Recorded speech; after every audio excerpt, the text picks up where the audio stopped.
Dear students, good morning all of you.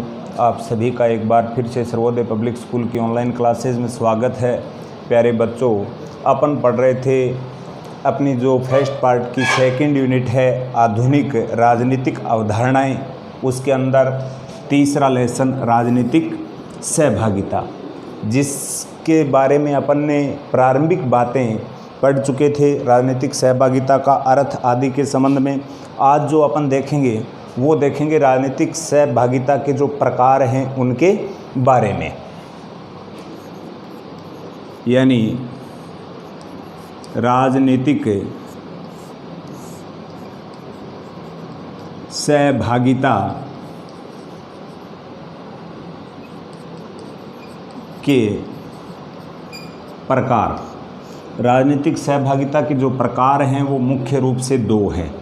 एक तो परंपरागत राजनीतिक सहभागिता और एक गैर परंपरागत राजनीतिक सहभागिता। यानी कि परंपरागत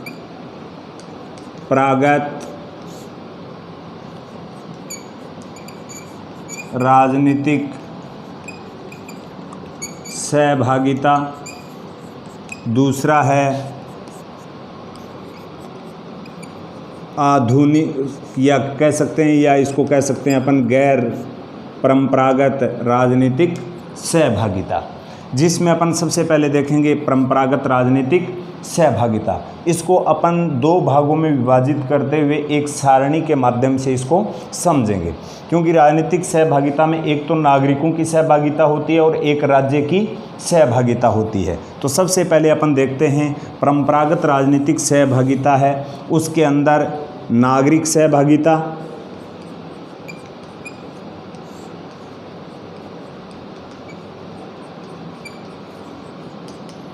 और एक देखेंगे अपन राज्य की सहभागिता। सहभागिता के बारे में अपन अच्छे से जान चुके हैं कि जो राजनीतिक प्रक्रियाएं हैं उसके अंदर लोगों का प्रत्यक्ष या अप्रत्यक्ष रूप से क्या होना, भागीदार होना। तो इसमें सबसे पहले अपन देखेंगे राजनीतिक सहभागिता के अंदर जो परंपरागत राजनीतिक सहभागिता है उसके अंदर जो नागरिक सहभागिता है वो कौन कौन सी हैं। तो नागरिक एक तो सरकार है, सरकार व जनप्रतिनिधि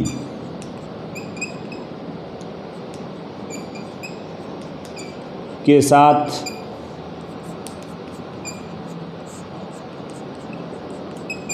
संपर्क के माध्यम से अपनी राजनीतिक सहभागिता को सुनिश्चित कर सकते हैं। और साथ में ही जो दूसरा पॉइंट इसका आता है वो आता है जो पत्र हैं, टेलीफोन है, साथ में अगर अपन देखें साक्षात्कार है,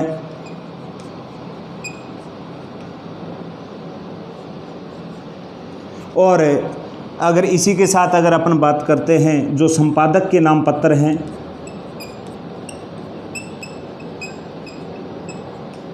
नाम पत्र आदि के माध्यम से एक प्रकार से अपन कह सकते हैं कि जो नागरिक हैं वो अपनी जो परंपरागत राजनीतिक सहभागिता के अंदर अपनी भागीदारी सुनिश्चित कर सकते हैं। जो परंपरागत राजनीतिक सहभागिता का अर्थ होगा जो प्रारंभ में थी, प्राचीन समय में थी। इससे आगे अगर अपन देखते हैं तो सार्वजनिक जो पद होते हैं, सार्वजनिक पद, उन पर चुनाव लड़कर अपनी भागीदारी सुनिश्चित कर सकते हैं। और इसी से जो जुड़ा हुआ एक अन्य है जो अनेक प्रकार के जो दबाव समूह होते हैं, दबाव समूह है, उसके माध्यम से भी राजनीतिक सहभागिता को सुनिश्चित किया जाता था परंपरागत राजनीतिक सहभागिता के अंदर नागरिकों के द्वारा। और एक आता है आरंभक। आरंभक का अर्थ होता है किसी भी प्रस्ताव को क्या करना, प्रस्तुत करना नियम या कानून निर्माण के लिए। और इसी के साथ जो एक अगला इसी आरंभक से ही संबंधित है जो प्रत्याह्वान के नाम से अपन जानते हैं, प्रत्याह्वान। आह्वान, यानी कि जो प्रतिनिधि जनता चुनती है उन प्रतिनिधियों को अगर वो जनता के हित में नियम कानून आदि नहीं बनाते हैं या उनके हित की ओर आगे नहीं अग्रसर हो रहे हैं तो उसको वापस बुलाया जा सकता है। इनके एक एक के आगे विस्तार से अपन अभी पढ़ेंगे भी। दूसरी साइड अगर अपन देखते हैं राज्य की जो सहभागिता है परंपरागत दृष्टिकोण में, उसमें है जो राज्य है वो एक तो चुनावों का आयोजन करवाता है, चुनावों का आयोजन करवाता है। और साथ में ही अगर अपन बात करते हैं जो विभिन्न प्रकार की समस्याएं आती हैं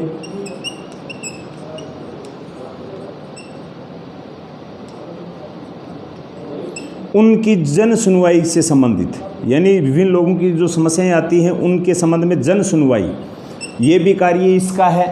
और इसी से के साथ साथ अगर अपन बात करते हैं जो राज्य की सहभागिता है जिसमें चुनावों का आयोजन हो गया, विभिन्न प्रकार की जो समस्याएं हैं उनकी जन सुनवाई के संबंध में जो कार्य हो रहा है, और साथ में ही जो सलाहकारी परिषद होती हैं वो भी इसमें जो विभिन्न शब्द हैं उसमें देखेंगे। सलाहकारी परिषद,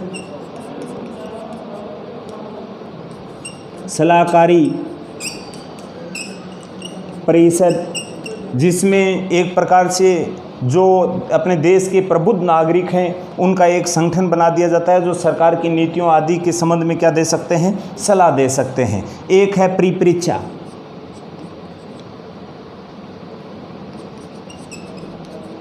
परिप्रेक्ष्य के अंतर्गत ये देखा जाता है कि एक प्रकार से जो राजनीतिक नियम कानून बनाए जाते हैं उसके संबंध में लोगों से मत प्राप्त, यानी उनका समर्थन क्या है, उसका विचार क्या है, उसके संबंध में देखा जाता है। तो ये हो गई अपनी जो राजनीतिक प्रकार हैं, जो राजनीतिक सहभागिता के जो प्रकार हैं उसमें परंपरागत राजनीतिक सहभागिता के संबंध में, जिसमें एक साइड है नागरिक सहभागिता और दूसरी साइड है राज्य की सहभागिता। नागरिक सहभागिता के अंतर्गत अपन देखते हैं सरकार व जनप्रतिनिधि होते हैं, उनके साथ संपर्क स्थापित किया जाता है, जैसे और जो पत्र पत्रिकाएं हैं, टेलीफोन है, साक्षात्कार है, संपादक के नाम पत्र हैं, उसके माध्यम से भी नागरिक अपनी सहभागिता को सुनिश्चित करते थे। साथ में ही जो सार्वजनिक पद होते हैं उसके चुनावों के संबंध में या चुनाव लड़कर अपनी सहभागिता को सुनिश्चित करते थे। विभिन्न प्रकार की जो अपनी जो सामान्य मांगें होती हैं समान हित वाली, उनके संबंध में दबाव समूह के रूप में संगठन के कार्य करते हैं, वो भी राजनीतिक सहभागिता के अंतर्गत परंपरागत राजनीतिक सहभागिता में आता था। प्रत्यान जो प्रतिनिधि जनता द्वारा चुने जाते हैं, अगर वो जनता के हित में कार्य नहीं करते हैं तो उसको समय से पहले भी वापस बुलाया जा सकता है। इधर राज्य की सहभागिता में अगर अपन देखते हैं तो राज्य का कार्य है चुनाव करवाना और उसके विभिन्न प्रकार की जो समस्याएं हैं उनको जन सुनवाई के माध्यम से सुनना, सलाहकार परिषद का गठन करना और परिप्रेक्ष्य के संबंध में। तो ये हो गई अपनी जो राजनीतिक सहभागिता है उसके जो प्रकार थे, परंपरागत राजनीतिक सहभागिता और गैर परंपरागत राजनीतिक सहभागिता के अंदर। और इससे आगे अपन देखेंगे अभी जो राजनीतिक सहभागिता के संबंध में जो गैर परंपरागत राजनीतिक सहभागिता है उसके संबंध में।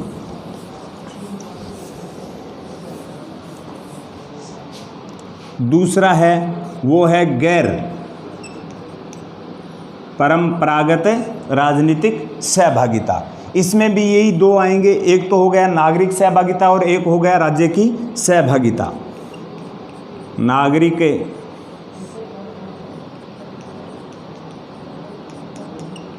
सहभागिता, दूसरी साइड आ जाएगा राज्य की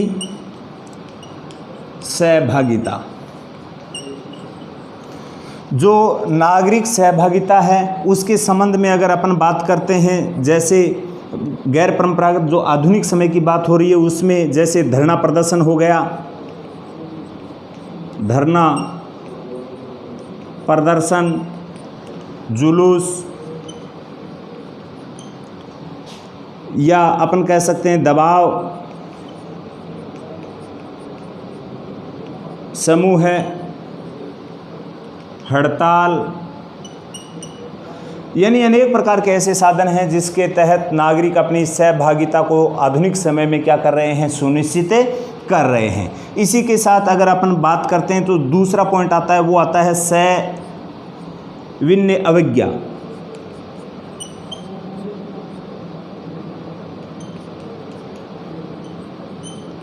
यानी कि सविनय अवज्ञा का अर्थ हो गया एक प्रकार से विनम्रतापूर्वक सरकार के किसी भी कानून को जो जनता के हित में नहीं है उसको क्या कर देना, अस्वीकार कर देना, उसकी अवहेलना करना। और साथ में ही राजनीतिक हिंसा, राजनीतिक हिंसा, ये सब के सब नागरिक सहभागिता के अंदर अपन जो गैर परंपरागत राजनीतिक सहभागिता है उसके अंदर पढ़ते हैं। अब अपन देखेंगे जो राज्य की सहभागिता है उसके संबंध में, जिसमें जो राष्ट्रीय पर्व का आयोजन होता है वो इस राज्य की सहभागिता के अंतर्गत आते हैं। राष्ट्रीय पर्वों का आयोजन, जैसे अपना स्वतंत्रता दिवस हो गया, अगर भारत की दृष्टि से देखें गणतंत्र दिवस हो गया, गणतंत्र दिवस जो अपन 26 जनवरी को बनाते हैं, ये सब के सब इनके माध्यम से अपनी भागीदारी क्या करते हैं, सुनिश्चित करते हैं। इसके अलावा विभिन्न प्रकार के अभियान चलाकर, विभिन्न प्रकार के अभियान चलाकर, जैसे टीकाकरण है,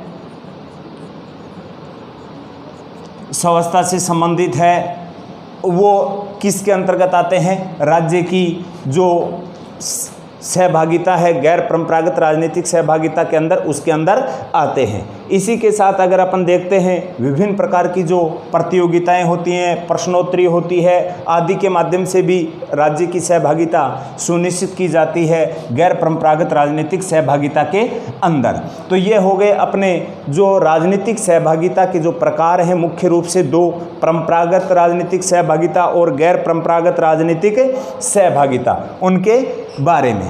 तो इससे आगे अपन पढ़ेंगे इस राजनीतिक सहभागिता को सुनिश्चित करने के जो साधन हैं उनके बारे में, जिसमें काफ़ी नाम तो इसके अंदर आ भी गए हैं।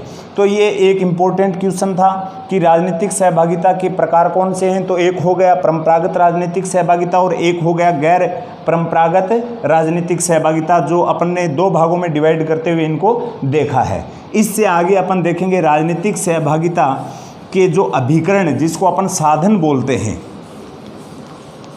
उनके बारे में। यानी राजनीतिक सहभागिता के अभिकरण, या जिसे अपन क्या बोलते हैं, साधन, कि ऐसे कौन से साधन हैं जिससे अपन राजनीतिक सहभागिता को क्या करते हैं, सुनिश्चित करते हैं। क्योंकि राजनीतिक सहभागिता के अंदर सरकार की नीति निर्धारण आदि में जनता की क्या रहती है, भागीदारी रहती है। तो किसके माध्यम से वो अपनी भागीदारी सुनिश्चित करे। तो सबसे पहले अपन देखते हैं दबाव समूह है, जो साधन है उसमें सबसे पहले आता है वो आता है दबाव समूह है। यानी कि सरकार जो विभिन्न प्रकार की नीतियों का निर्धारण करती है, अगर वो जनहित में नहीं हो तो अपने समान हितों की रक्षा के लिए, अपने समान हितों की रक्षा के लिए लोग एकजुट होकर क्या बनाते हैं, एक संगठन बनाते हैं। और उस संगठन का कार्य क्या रहता है, एक प्रकार से सरकार की जो जन विरोधी नीतियां रहती हैं उनका विरोध करना। तो इसके माध्यम से राजनीतिक जागरूकता लोगों के अंतर्गत आती है और उसमें अपनी लोग क्या करते हैं, जो राजनीतिक प्रक्रियाएं होती हैं, जो राज्य की राजनीतिक व्यवस्थाओं के संचालन के संबंध में, उसमें अपनी भागीदारी क्या करते हैं, इसके माध्यम से सुनिश्चित करते हैं। तो ये हो गया अपना एक जो साधन है राजनीतिक सहभागिता का, वो दबाव समूह है। इसके बाद में अगर अपन बात करते हैं तो जो दूसरा आता है वो आता है आरंभक है। आरंभक। आरंभक का अर्थ होता है एक प्रस्ताव तैयार करना, प्रस्ताव तैयार करना, यानी कि किसी भी नियम कानून के संबंध में, नियम या जिसे अपन बोलते हैं कानून, या किसी संविधान संशोधन के संबंध में,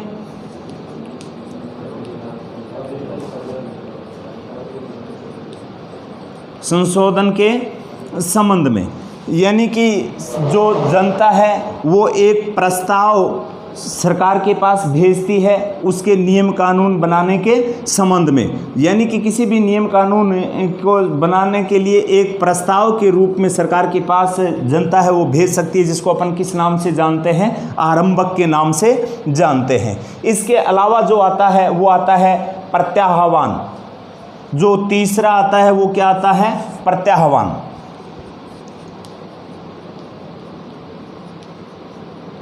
प्रत्याह्वान का अर्थ होता है जो जनता द्वारा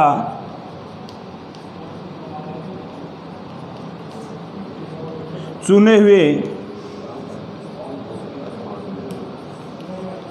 प्रतिनिधि होते हैं, अगर वो जनता के सार्वजनिक हितों के अनुसार कार्य नहीं करते हैं तो जनता उनको समय से पहले क्या कर सकती है, पद से हटा सकती है। यानी जनता ही उनको पद पर क्या करती है, चुनती है, और जनता ही अगर वो जनता के हित में कार्य नहीं करते हैं तो समय से पहले क्या कर सकती है, हटा सकती है। इस प्रकार की जो प्रोसेस है वो है स्विट्जरलैंड के अंदर, स्विट्जरलैंड के अंदर, और उसके अंदर ये व्यवस्था है कि जनता ही प्रतिनिधियों को चुनती है और जनता के हित में अगर वो कार्य नहीं करते हैं तो उसको समय से पहले वापस भी कर दिया जाता है। किसके माध्यम से, प्रत्याह्वान के माध्यम से। तो ये हो गए अपने राजनीतिक सहभागिता के अभिकरण के संबंध में दबाव समूह है, आरंभक, प्रत्याह्वान, और इसी के साथ एक जो अन्य शब्द आता है वो आता है अपना जन सुनवाई।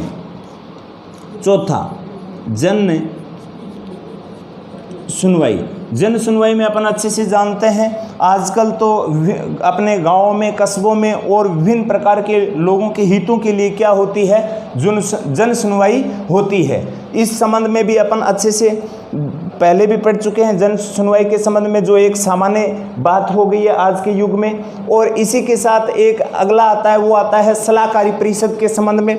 मैं यहाँ से इसको हटाकर लिख देता हूँ, सलाहकारी परिषद के रूप में, यानी कि सरकार है वो अपने देश के जो प्रबुद्ध नागरिक होते हैं उनके एक क्या बना देती है, गणमान्य लोगों का संगठन बना देती है, जो सरकार को विभिन्न प्रकार की जो नीतियों के निर्धारण के संबंध में क्या देते हैं, सलाह देते हैं। ये भी इसके अंतर्गत आता है। सलाहकारी जो परिषद है वो राजनीतिक सहभागिता का क्या है, एक साधन है। इसी के साथ जो आता है वो आता है एक परिप्रेक्ष्य।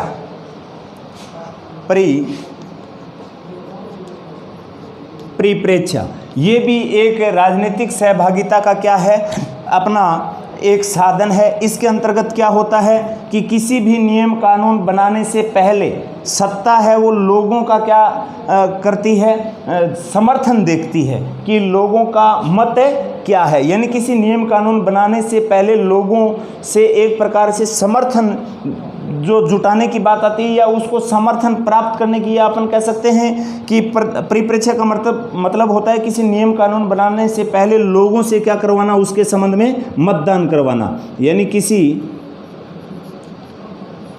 नियम कानून को बनाने से पहले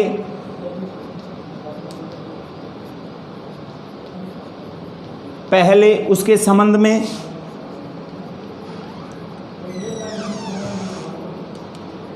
में लोगों से मतदान करवाना। इस प्रकार की प्रोसेस का उदाहरण अपन देख सकते हैं ब्रिटेन के अंदर।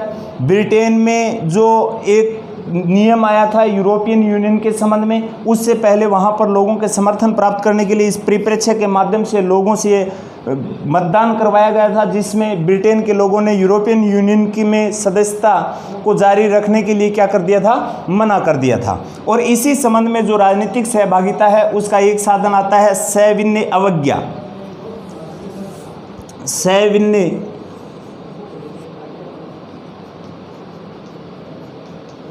अवज्ञा, सविनय अवज्ञा नाम से स्पष्ट हो रहा है विनम्रता पूर्वक किसी नियम कानून की क्या करना, अवहेलना करना। यानी ऐसा कोई नियम कानून जो जनहित में नहीं हो, जनता के हित के क्या हो, विरोध हो, उसको विनम्रता पूर्वक है उस कानून को लोग अगर मानने से इनकार कर देते हैं तो वो क्या हो गया, सविनय अवज्ञा।